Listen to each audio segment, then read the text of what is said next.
Casey Concepcion, aminadong mamahalin at babalikan niya pa rin si Piolo Pascual. Tama nga kaya ang desisyon ni Christina sa kanyang pagmamahal kay Papa P? Well, ito talaga ang pinaka-inaabangan ng lahat.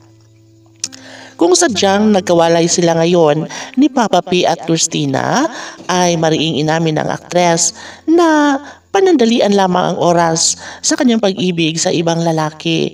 Ngunit sabi nga niya na ang kanyang pagmamahal na nararamdaman ay panghabang buhay, kagaya na lang sa kanyang pagmamahal kay Papa P.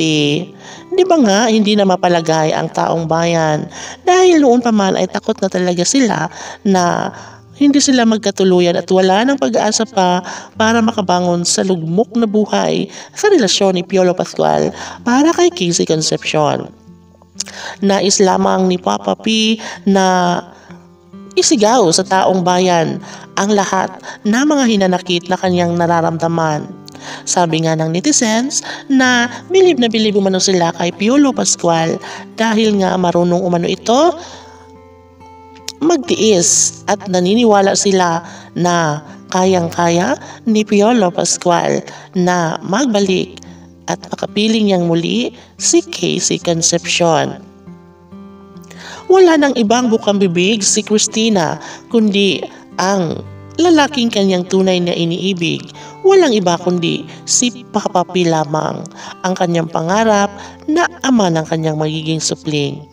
Sobrang mahirap para kay Papa P ang suyuin at ibigin ng todo-todo si Christina, ngunit yun talaga ang katotohanan na sadyang hindi kailanman magbabago ang pagmamahal na nararamdaman ni Papa P para kay Christina.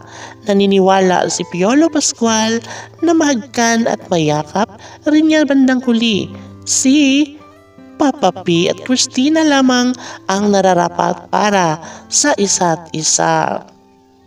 Tanong ng mga netizens, kayang-kaya kaya ni Piolo Pascual na tanggapin ang kanyang pagkukulang sa pagmamahal kay Piolo Pascual at Casey Concepcion?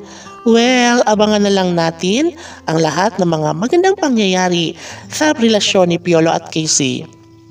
Dahil naniniwala ang taong bayan na kayang malagpasan ni Piolo Pascual at Casey Concepcion ang mga mapait na mga pagsubok sa kanilang pagmamahalan. Never na aatras sa laban si Papa P, maangkin lamang sa habang buhay si Christina. Kisi PG Fanatics Laban!